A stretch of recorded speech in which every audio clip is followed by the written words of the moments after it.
Open source radionics. Critical thinking is defined as a self-corrective thinking, which means according to the facts one adjusts his own judgment. Wikipedia explains that it entails a commitment to overcome native egocentrism. When it comes to science, materialism is the still prevalent paradigm, and this is due to the economic system or capitalism, which promotes reductionism to the point of atomism. Whatever the materialistic science cannot explain inside his own framework is therefore considered as pseudoscience. Denialism is eventually the same outcome of this system as nihilism, a viewpoint that rejects, denies, or lacks belief in any or all of the reputedly meaningful aspects of life. All this is the core of materialism, the denial of the spirit. Therefore the so-called pseudoskeptic is a materialist, a denier, one who ignores facts and loves to contradict without delivering valid arguments. On the contrary, a genuine critical thinker observes every phenomena with an open mind, and if the current worldview is not able to explain the phenomena, then the worldview or paradigm will be modified, improved, or even exchanged with a completely different worldview. I've made the experience that if you start with materialism as your scientific worldview and shift later towards idealism, consciousness rather than matter as base of physical reality, there is no way back towards materialism. It is a one-way trip. Everything began 1995 when a friend explained to me the principles of homeopathy. I was very skeptical regarding the claim that a highly diluted remedy with no atom of the original substance exhibits a deeper effect on the organism.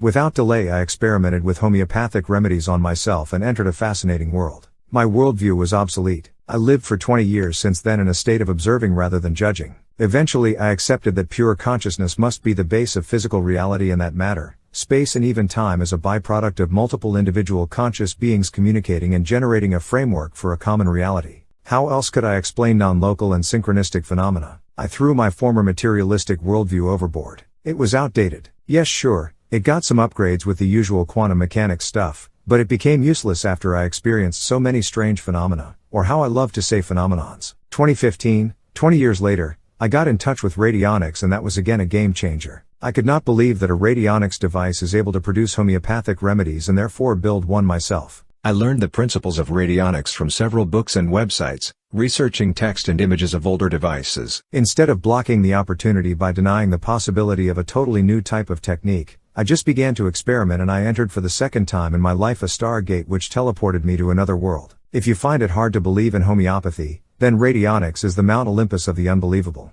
Well, there might still be few things even more unbelievable. Can you imagine that a device with blinking LEDs and some coils, at the cost of $10, a free open source software and some images, could impregnate an energetic signature into globules? My first experiment was intended to disprove Radionics as pseudoscience, but then the result convinced me of the contrary. Later I learned that intention and focus is enough to produce the desired outcome. But Radionics is a technology which aids to keep the focus high over an extended period of time. Radionics analysis is also a very peculiar aspect of this secret art. Device manufacturer invented different techniques to use for getting a feedback from the subconsciousness realm. Some use a dowsing device like a pendulum, others a so-called stick pad where augmented friction lets you know if the setting of the device resonates with the target. But I knew from the retro psychokinesis project that mind is able to put order into the chaotic output of true or natural random number generator. That in conjunction with a homeopathic database is a powerful tool for analysis of different states of imbalances. Anyway, I was fed up with the majority of Radionics experts and manufacturer. If you know how to build a device from scratch in a few hours, why do these people claim that their devices are so special and costs over $20,000? Yes, you have read the sum of $20,000. Which does the same as a small Arduino microprocessor with few LEDs and some coils for just $10. I guess that money corrupts people. And if someone comes up with the idea to let their devices build in Mexico for under $200 and then sell them for $20,000, well then it is good money, right? Wrong.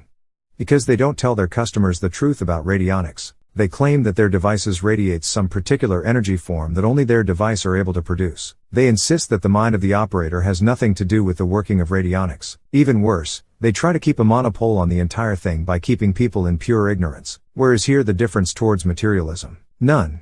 Sad thing. Another subtle tactic is to never mention that the technology of their new devices is indeed Radionics. For example, bioresonance is nothing else than Radionics. But some manufacturers sell devices never mentioning Radionics. Quantum physics is then used to explain the functioning, maybe hoping that the complex scientific theory will prevent a layman to ask more questions about the active principle. Mentioning Radionics is for them like breaking a taboo. My first prototype, the ether flux, crazy science requires crazy names, was good enough for my requirements. But this version remains closed source. Later in 2018 I developed the Ether 1, a similar device and software which works with the Arduino microcontroller. At the end of 2018, the Ether 1 Pi project was born, a new version for the Raspberry Pi, which should represent a standalone device, some sort of all-in-one computer with integrated Radionics device and analysis software. Take a look at GitHub, there you will find more informations regarding the setup and background informations on the Ether 1 Pi. It is free, open source, and already someone has began to create branches from the main project to experiment with their own design, which is very encouraging.